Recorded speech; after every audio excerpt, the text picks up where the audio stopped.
오늘 말씀은 예수님의 제자가 되는 것, 예수님의 따르는 것에 대한 세 개의 대화를 기록하고 있습니다. 예수님과 세 사람이 각기 대화한 세 개의 대화 내용이죠.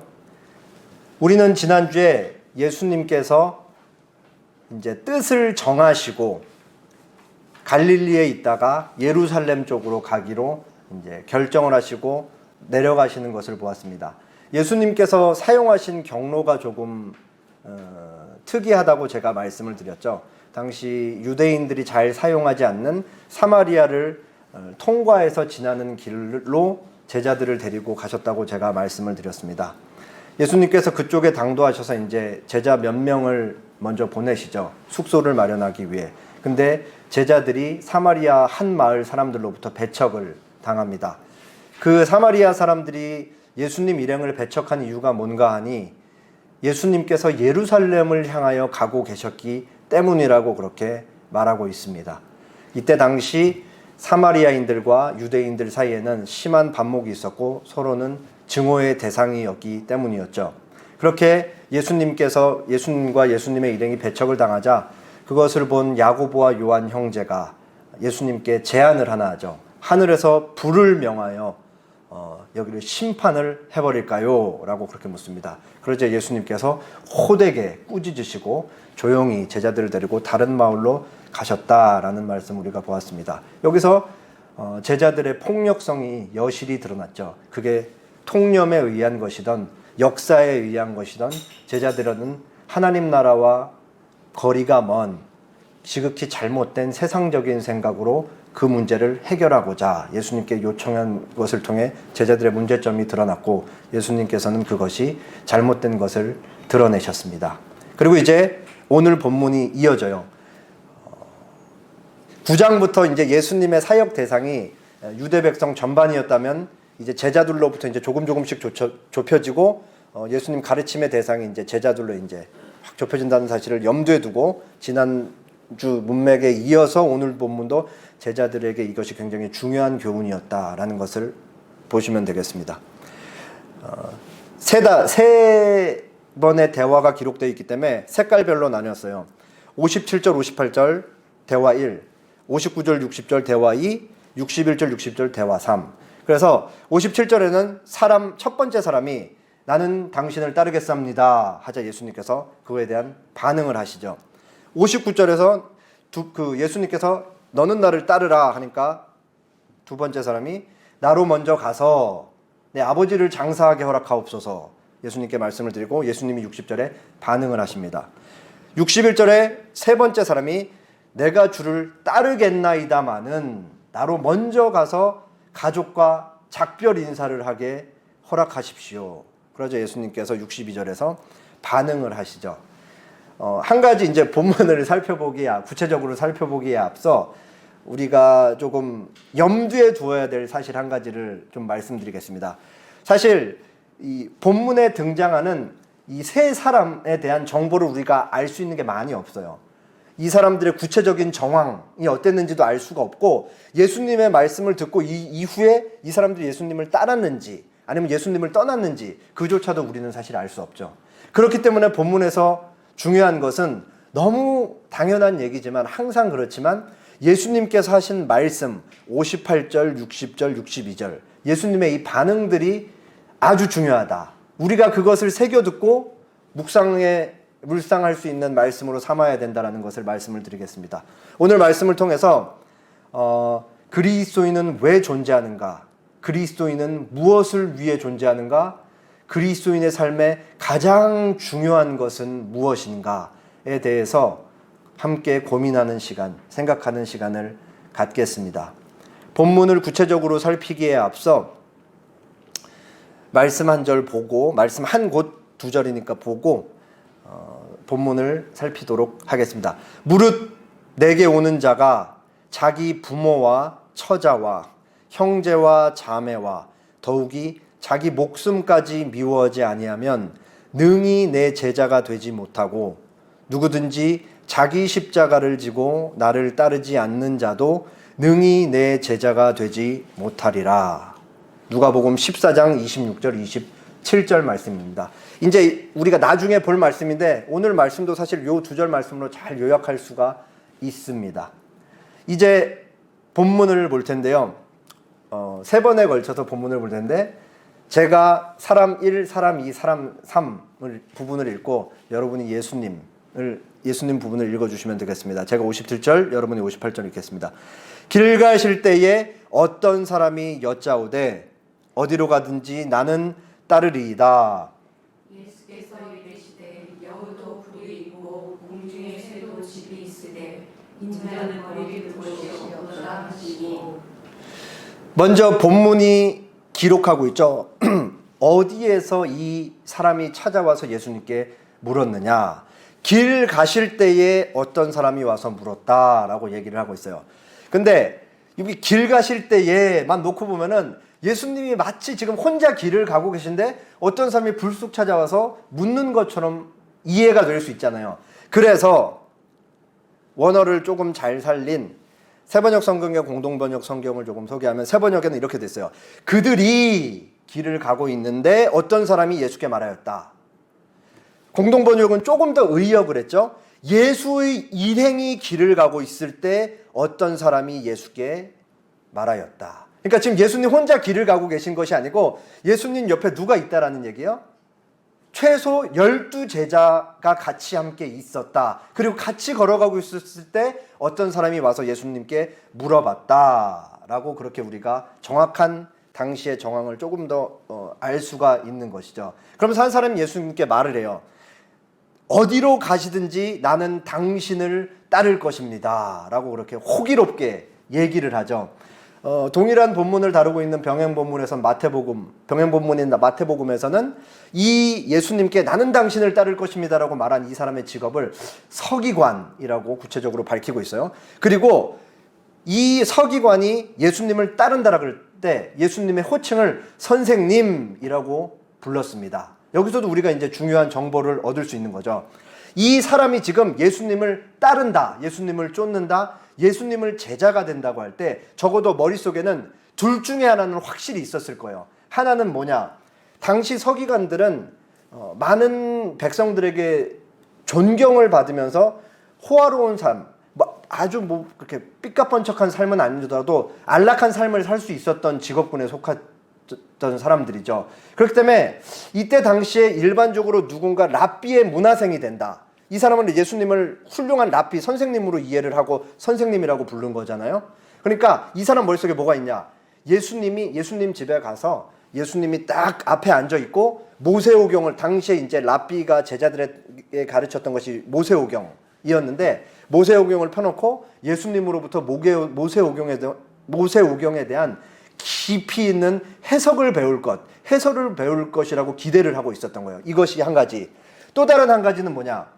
이 사람이 봤던 것은 예수님의 좋은 모습, 강한 모습만 있었던 것이죠. 뭐냐? 예수님께서 말씀 한마디로 귀신을 막 쫓아내버리고 병든 자가 막 걷지 못하는 자가 예수님 앞에 나와 있더니 예수님이 손을 딱 얹으니까 막 갑자기 사람이 일어나 버리고, 그리고 예수님이 또 앉아서 사람들을 가르치는데 그 가르침이 막 굉장하게 들리는 거예요. 그러니까 예수님 밑에 가면 뭔가는 좋은 걸 얻을 수 있다.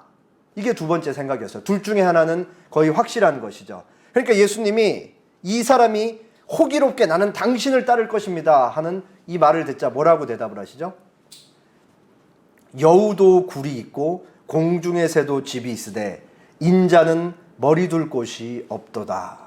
예수님의 대답이 아주 간단하고 명료하죠. 여우와 새로 대표되는 땅에 살아가는 동물들과 공중에 있는 동물들조차도 다 자기들의 살 곳, 집, 거처, 보금자리가 있는데 나는, 예수님은 집 없이 떠돌아다닌다라는 사실을 알리셨던 거죠. 네가 생각하는 것과 같이 그 나를 따른다고 해서 그렇게 좋은 일만 있는 것이 아니라 나의 제자가 된다라는 것은 아주 힘들고 고난을 거치는 그와 같은 길이다라는 것을 예수님께서 가르쳤던 것이죠. 온실 속의 화초처럼 모든 것이 구비되어 있는 곳에서 따뜻하게 온기 속에서 나의 제자의 길을 걸을 것이라는 생각은 큰 착각이다. 그러한 안락한 삶과는 거리가 멀다라는 것을 예수님께서 그 사람의 마음을 아주 꿰뚫어 보시고 그렇게 말씀을 하셨던 것이죠. 우리가 잘 알듯이 예수님께서는 공생의 사역을 시작하시면서 집에서 이제 떠나서 사셨죠.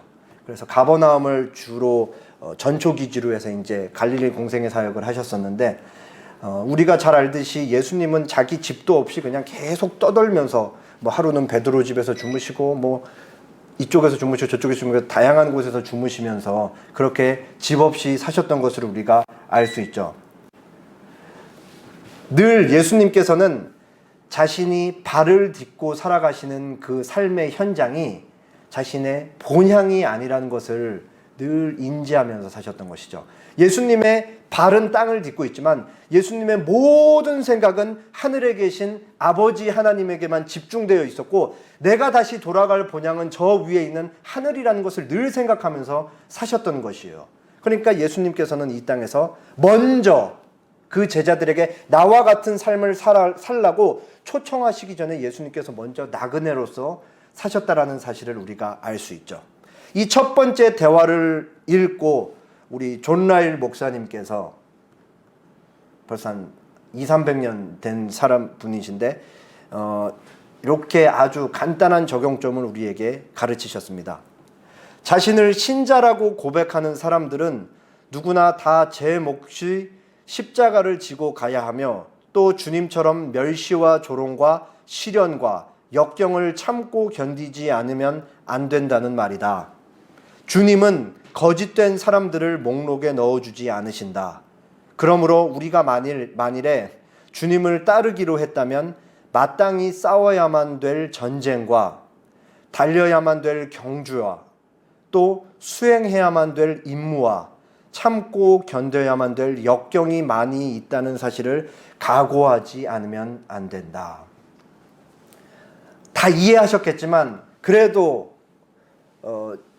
걱정스러운 마음에 다시 설명드리면, 여기서 말하는 역경 이런 것들, 고난, 이거는 예수님을 따르는 신자들이 예수님의 제자이기 때문에 자발적으로 동참하는 고난이에요.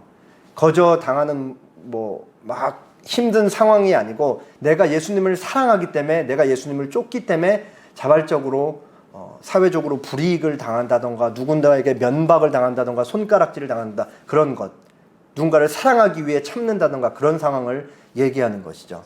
그렇기 때문에 예수님께서 먼저 가신 그 길을 제자의 신분으로 쫓아간다라는 것은 아주 녹록하거나 간단치 않은 일임을 우리가 다시 한번 확인할 수 있는 것이죠. 표정이 점점 어두워지는 것 같아요. 참 마음이 아주 그런데, 두 번째 대화 보겠습니다. 제가 사람 2, 여러분이 예수님 말씀을 읽어주시면 되겠습니다. 또 다른 사람에게 나를 따르라 하시니 그가 이르되 나로 먼저 가서 내 아버지를 장사하게 허락하옵소서. 이르시되 죽은 자들로 자기의 죽은 자들을 장사하게 하고 너는 가서 하늘의 나라를 전파하라 하시고. 두 번째 사람의 다른 점, 두 번째 사람이 첫 번째 사람과 세 번째 사람과 다른 점은, 첫 번째 사람과 세 번째 사람은 먼저 예수님을 쫓겠습니다 라고 얘기했지만, 두 번째 사람은 예수님이 나를 따르라 라고 먼저 초청을 하신 거예요. 그러니까 다르죠. 누가 먼저 예수님을 따른다고 얘기했는지. 두 번째 사람이 예수님께서 나를 따르라, 내 제자가 되어라 라고 말을 건네시고 초청을 하시자, 두 번째 사람이 이제 얘기를 해요. 나로 먼저 가서 내 아버지를 장사하게 허락하옵소서. 근데 60절에 보면 예수님께서 이 사람의 요청을 어떻게 하세요? 거부하시죠. 그럼 이제 이 말씀을 읽으면 이제 우리는 자연스럽게 이런 생각이 들잖아요. 아니, 지금 아버지 장례가 났다는데 뭐가 그렇게 큰 문제냐, 예수님 너무하신 거 아니냐 라는 생각이 자연적으로 들잖아요. 여기서 이제 우리가 조금 유치해 보일 수 있는 상황들이 있습니다.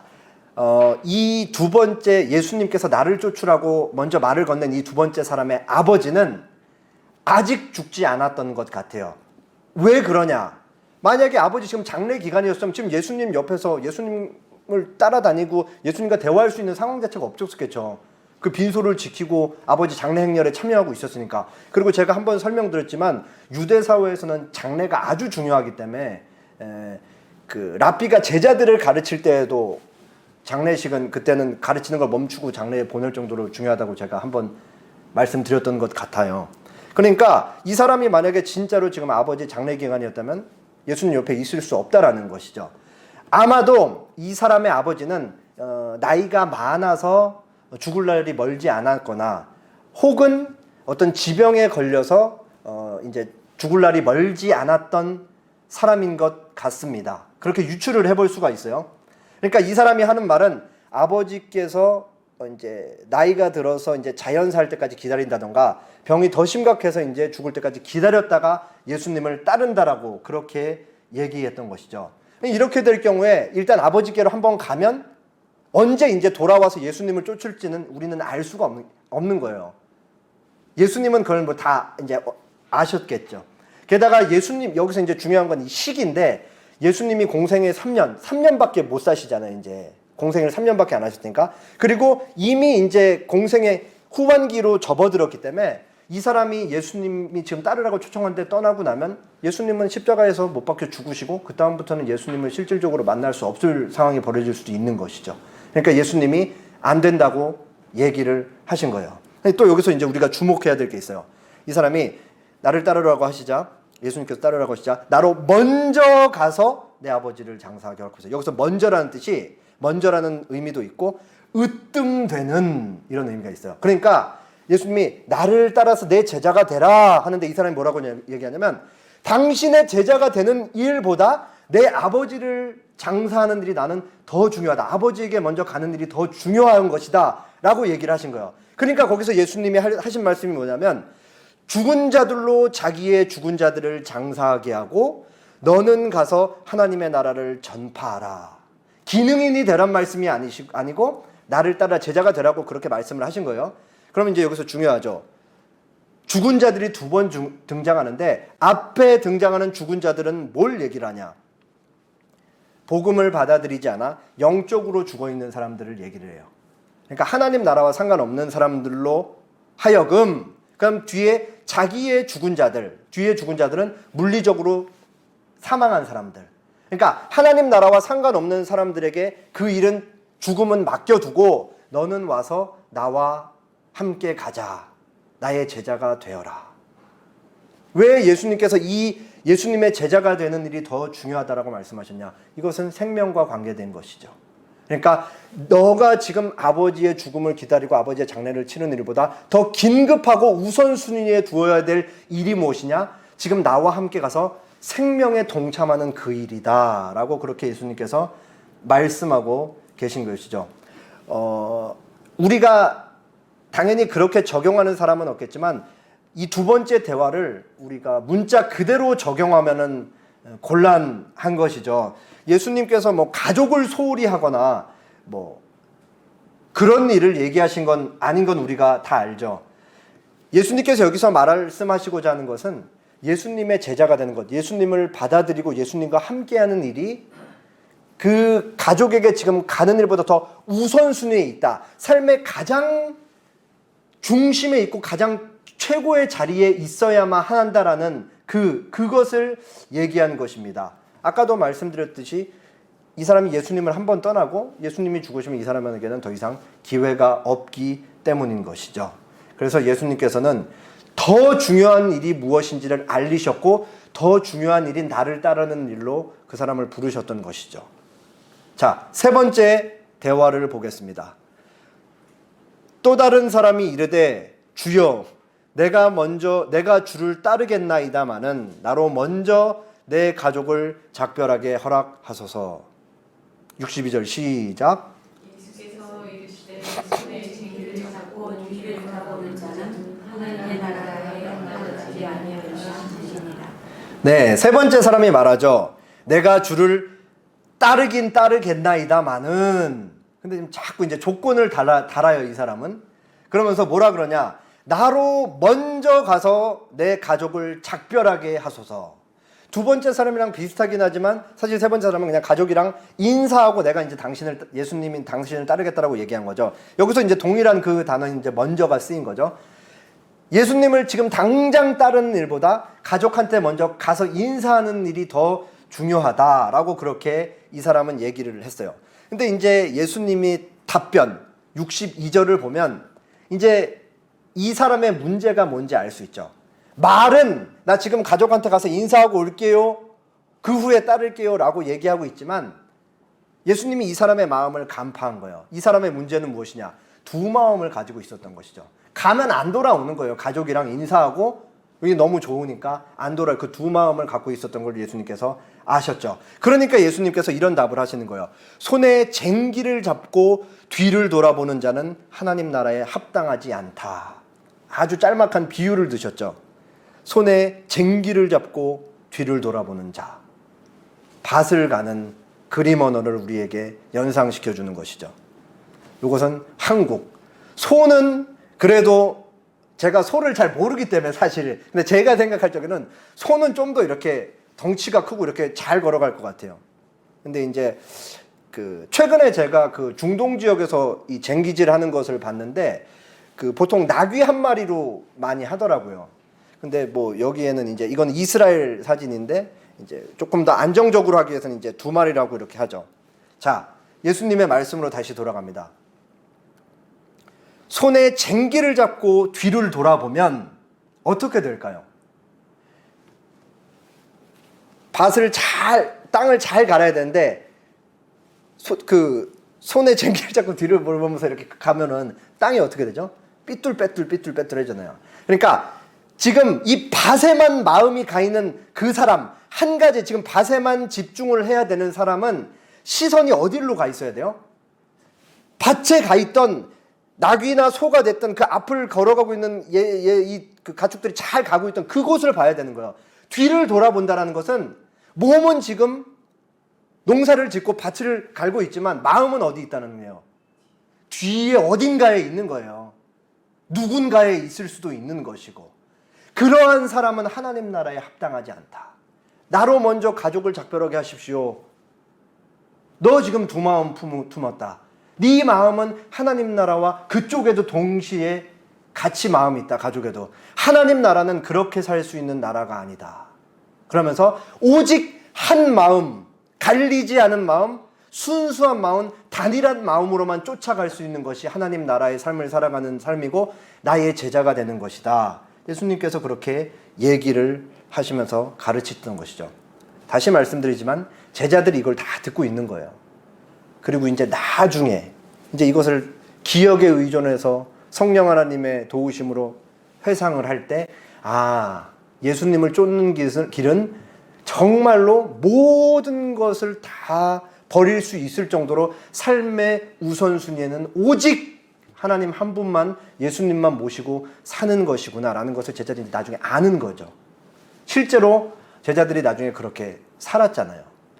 베드로가 호언장담하면서 예수님을 부인하고 저주하면서 부인하다가도 나중에 십자가에 거꾸로 못 박히는 거고 지난주에 봤듯이 우레의 아들이 막 헛소리를 하는데 나중에 어떻게 됐어요? 야고보 첫 번째 순교자 되고 사도 요한 자연사하면서 얼마나 많은 사람들에게 성경 요한복음, 요한 1, 2, 3서, 요한계시록까지 쓰고 설교도 많이 하면서 많은 사람들을 하나님께로 이끌었어요. 그렇게 훌륭한 제자들이 되는 거잖아요. 저희 학교 은퇴한 구약학 교수님이셨던 김성수 교수님께서 오늘 본문에 이 나타난 세 사람의 대화, 세 사람과 예수님의 대화를 이렇게 이제 짧은 글로 요약을 하셨습니다.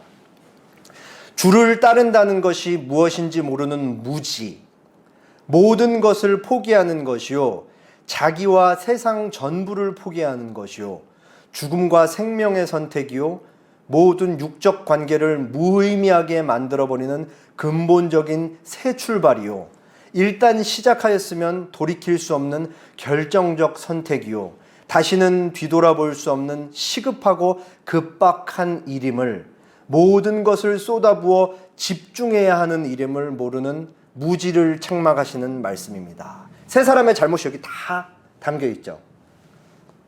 제가 이제 설교 시작할 때 말씀드렸듯이 우리는 본문에 대해서 얻을 수 있는 정보가 제한적이에요. 예수님과 대화를 했던 이 세 사람에 대해서 알 수 있는 게 많이 없어요. 그럼에도 불구하고 본문 이 내용을 통해 우리가 알 수 있는 중요한 사실 한 가지가 있죠. 그것은 오늘 본문은 굉장히 엄중하다. 어떤 의미에서 그러냐? 생명과 죽음의 경계선에서 있었던 일이다. 만약에 이 세 사람 중에 예수님을 따르지 않았던 사람이 있으면 예수님과의 대화가 생명과 죽음이 교차하는 그 경계선에 있었던 현장인데 이 사람들은 예수님을 떠나고 어떻게 됐는지는 모르지만 죽음을 향해 달려갔을 수도 있는 것이죠.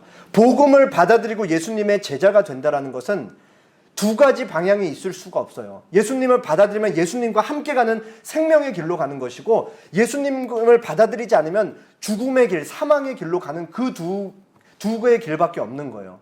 그런 의미에서 오늘 본문은 생명과 죽음의 경계선에 있었다라는 사실을 우리가 알 수 있죠.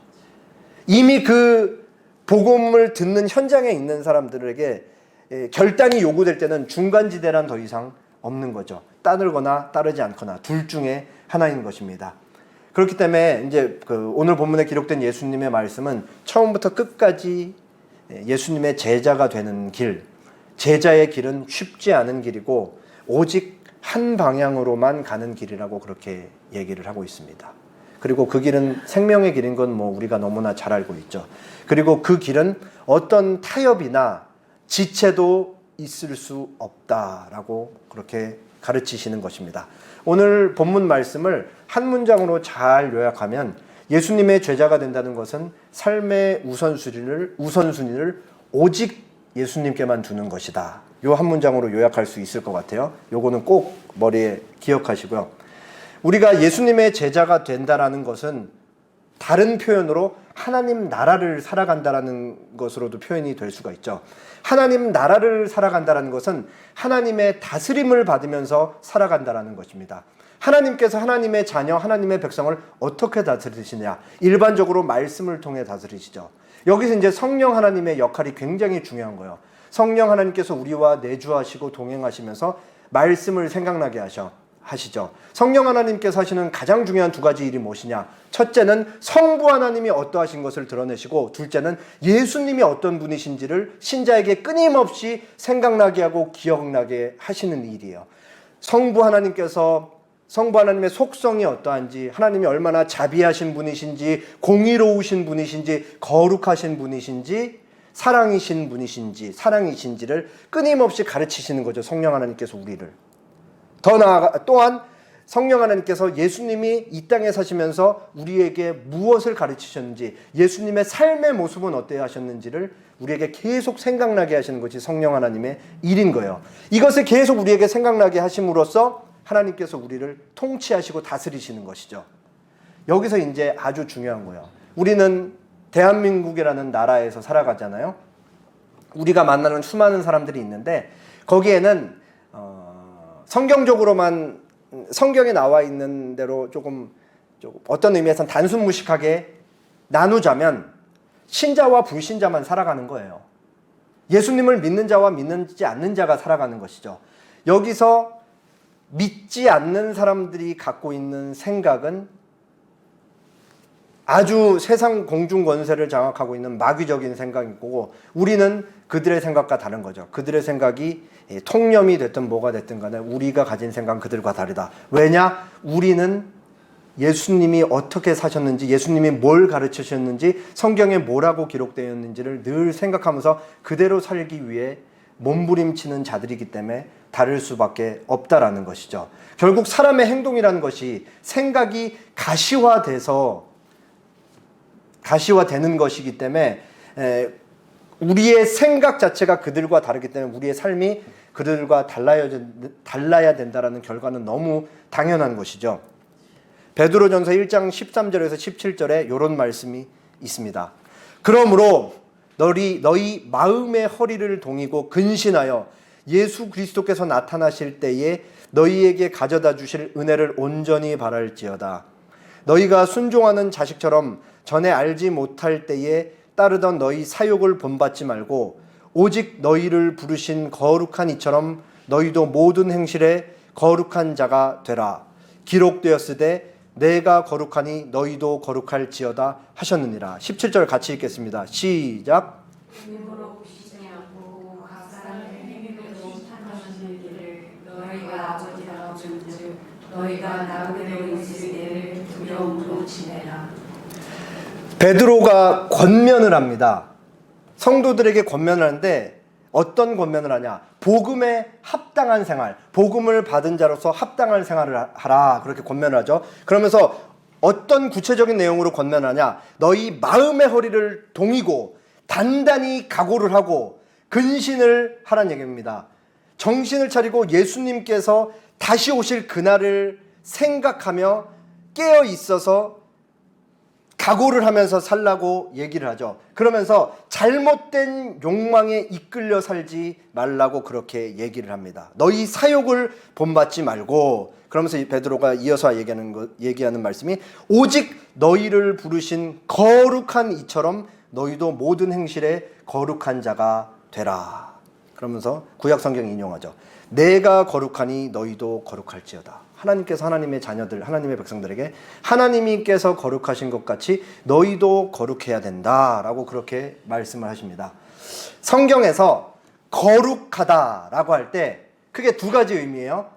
청교도에 정통한 조엘 비키 목사님이 하나님의 거룩하시다 할 때 그 거룩하다가 뭘 의미하는지 두 가지로 요약하셨습니다. 하나님의 거룩하심은 그분의 성품 중에서 특별히 두 가지 요소를 보여준다. 첫째, 하나님은 그 어떤 사물이나 사람으로부터 완전히 구별되는 전혀 다른 존재시라는 사실이다. 둘째, 하나님은 그분의 모든 완전하심 안에서 도덕적으로 의로우시다라는 사실. 중요한 개념이 뭐냐면 하나님은 거룩하신 분이셔 라고 얘기할 때 하나님은 모든 피조물과 철저하게 구별된 존재라는 거예요. 그러니까 여기서 우리가 끌어올 수 있는 개념이 뭐냐? 하나님은 다르시다. 질적으로도 다르고 양적으로도 다르고 우리가 상상할 수 없이 다른 분이다라는 것을 알 수가 있죠. 제가 개인적으로 그 성도라는 호칭을 아주 좋아해요. 거룩할 성에 물이 도자죠. 성스러울 성에 물이 도자. 얼마나 호칭이 좋아요. 직분인 목사, 장로, 권사, 집사 이런 것보다 성도님 하면은 얼마나 이 사람의 영혼의 상태와 하나님께서 그 사람을 영원히 붙잡고 계시다는 것이 늘 이렇게 되뇌일 수 있는 것 같아서 저는 그 호칭을 참 좋아하거든요. 근데 여기 이 성도라는 호칭에는 사실 그게 한자어기 때문에 그 자체가 함의하고 있는 바가 있어서 결코 우리가 가볍게 들을 수가 없는 거죠. 누가 우리에게 신상윤 성도님 하면은 그 사람이 자꾸 저한테 부르는 거예요. 거룩한 무리인 신상윤 씨 이렇게 계속 얘기한 거죠. 그러면서 우리는 내가 거룩한가 이런 거를 계속해서 생각을 할 수 있게 되는 거예요. 다시 비키 목사님 얘기를 말씀드리면 하나님께서 거룩하시라를 그럴 때 요약을 하면 다르다라는 것이죠. 세상에 존재하는 모든 것들과 다르다. 그렇기 때문에 베드로가 이것을 끌어와서 이제 성도들에게 얘기할 때 하나님께서 거룩한 것 같이 너희도 거룩하라 라고 할 때 하나님께서 다르신 것과 같이 하나님께서 모든 것과 철저히 구별되어 계신 것과 같이 너희도 세상과 철저하게 구별되고 다르다라는 것을 그렇게 가르치고 있는 거예요. 아까도 말씀드렸듯이 세상을 지배하고 있는 마귀가 있습니다. 그리고 세상에 살아가는 사람들은 본인들이 인지하지 못하지만 그것이 통념이기 때문에 을에 따라야 되는 것이 그것으로 알고 그렇게 모두가 암묵적으로 동의한 그 통념에 의해서 그것을 삶의 원리로 갖고 살아가는 것이죠. 이 세상 원리에는, 이 마귀적 원리에는 좋은 결과를 낼 수가 없어요. 세상이 결과할 수 있는 건 오직 한 가지밖에 없어요. 그것이 뭐냐? 죽음인 것이죠. 세상은 사망만 결과할 수 있는 거예요. 왜냐? 짓밟고 남을 찍어내리고 내가 위에 올라야지만 살아남을 수 있다라고 그렇게 가르치기 때문이에요.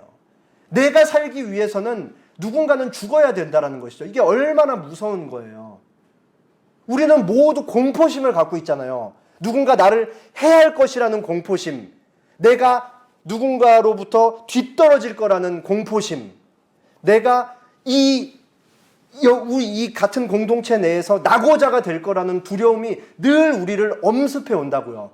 그렇기 때문에 우리가 생존 자체가 우상이 되면 공포심이 엄습할 때 누구를 찍어내릴 수밖에 없다고요. 적극적으로 부를 취하고 명예를 갖고 권력을 소유하기 위해서 남을 찍어 누르는 것 이상으로 그것과 더 동등하게 내가 가진 공포심으로부터 소극적으로 내가 빼앗기기 싫어, 내가 다치기 싫어 남을 찍어 누르는 것도 동일하게 악한 거라 이런 것이죠. 이게 우리를 지배하고 있는 세상 원리인 거예요. 여기서 우리가 쫓아야 될 거는 뭐냐? 예수님이 사셨던 그 모본을 그대로 쫓으면서 살아가는 것이죠. 그렇기 때문에 삶의 모습이 다른 거예요. 그렇기 때문에 하나님이 다르신 것, 하나님이 거룩하신 것과 같이 너희도 거룩하라 그럴 때 삶에 드러나는 양태가 세상 사람들과 그리스도인은 완전히 구별된다. 달라진다. 검정색과 흰색이 마치 너무 다르듯이 물과 기름이 섞일 수 없듯이 분명히 존재적으로 다르다. 삶의 모습이 다르다라는 것을 그렇게 얘기하고 있죠. 소요리 문답 1문입니다. 제가 묻겠습니다. 여러분이 답해 주십시오. 사람의 제일 되는, 으뜸되는 사람의 목적은 무엇입니까? 사람의 제일 으뜸되는 목적은 하나님을 영원하게 하고 영원토록 하나님을 즐거워하는 것입니다. 사람은 왜 존재하는가? 그리스도인은 무엇을 위해 살아가는가? 그리스도인의 삶에 가장 중요한 것은 무엇인가? 매 순간 하나님께 영광을 돌리고 매 순간 하나님을 기뻐하는 것이다. 즐거워하는 것이다. 이건 아주 그냥 외우고 그냥 뭐 이렇게 장착하고 우리가 살아야 되는 거예요. 소리문답 1문 같은 경우는. 하나님 나라를 살아가는 사람의 마음의 좌소에는 반드시 예수님 한 분만 앉아 있어야 되는 거예요. 마음의 좌소에 예수님이 계신 사람은 자나 깨나 앉거나 일어서나 예수님 생각만 하고 살아가는 것이죠. 누워있든 서있든 걸어가든 앉아있든 먹든 마시든 뭘 하든지 오직 나의 삶의 모든 말과 생각과 행동의 초점은 예수님 영광 하나로만 사로잡혀 있다. 사로잡혀야 된다라는 것인 거죠. 제가 요즘 아주 자주 생각하는 어떤 내용이 있어요. 뭐냐면은 어떤 두 사람이 있어요. 지금 이 두 사람의 삶의 모습은 많이 다르지가 않아요. 거의 비슷해요. 근데 한쪽 사람은 오른쪽으로 1도가 틀어져 있고 한쪽 사람은 왼쪽으로 1도가 틀어져 있는 거예요. 1도 차이밖에 안 나는 거예요. 근데 5년 뒤, 10년 뒤 두 사람의 삶은 얼마나 많이 벌어져 있겠어요. 얼마나 많이. 똑같이 예수님을 믿어도 삶의 모든 초점과 마음의 왕좌에 예수님만 모시고 사는 사람과 그냥 그렇게 카멜레온처럼 이때는 초록색, 이때는 노란색, 이때는 연두색으로 변하는 그리스도인으로 세상에서 그렇게 사는 것과 이 두 사람의 삶은 지금은 비슷해 보이지만 이 1도 차이 때문에 먼 훗날 10년 뒤, 5년 뒤에는 너무 다른 결과를 나타낼 것이라는 것이죠. 오늘 말씀을 시금석으로 삼아서 나 자신의 삶을 조금 점검해 봤으면 좋겠습니다. 나는 혹시 예수님의 제자로서 그 예수님께서 걸으신 그 길을 내가 걸어야 할 제자의 길, 날마다 나의 십자가를 지고 예수님을 쫓는 그 길을 잘 걸어가고 있는가? 혹시 나는 쟁기질을 하면서 걸어가고 있는데 뒤를 돌아보고 있진 않은가? 뒤를 돌아보면서 마음은 다른 데 있는데 그렇게 마음이 나뉘는 상태로 하나님 나라를 살아가고 있진 않은가? 자문해 보셨으면 좋겠습니다. 17세기 청교도인 토마스 왓슨 목사님의 글을 하나 읽어드립니다. 하나님께서는 환난에서 면제될 것이라는 약속을 주신 적이 없으시지만 환난 중에 우리와 함께 계실 것이라고 약속하셨습니다. 하나님의 임재 및 약속과 함께 감옥에 있는 것이 그것들이 없이 보좌에 앉아 있는 것보다 낫습니다. 우리가 정말 주님을 사랑하고 예수님을 닮은 모습으로 하루하루 살아간다면 세상이 너무 악하기 때문에 우리의 삶은 고난으로 점철될 수밖에 없는 것이죠. 불가피한 거예요. 그러나 하나님께서는 우리가 걷는 그 제자의 길, 고난이 불가피한 길 속에 함께 하실 것이라고 약속을 하셨죠. 세상에서 좋은 것을 누리는 것보다 하나님의 뜻을 쫓기 위해, 하나님의 거룩하심을 쫓기 위해, 세상과 다르게 살기 위해 사는 그 삶으로부터 얻는 고난이 우리가 하나님 없이 얻는 부귀 영화보다 훨씬 낫다라고 왓슨 목사님이 말합니다. 마지막으로 짧은 글 하나 읽고 설교를 마치겠습니다. 예수를 진정으로 따르는 제자들에게 영광스러운 보상이 주어지는 것은 분명한 사실이지만 거기에는 항상 본향으로 인도하는 십자가의 길이 놓여 있다. 예수님의 삶이 이랬죠. 그렇기 때문에 우리의 삶도 이와 같아야 된다. 거기에는 지금 우리의 삶과 영원한 하나님 나라의 삶 사이에는 항상 십자가의 길이 놓여 있다. 기도하겠습니다.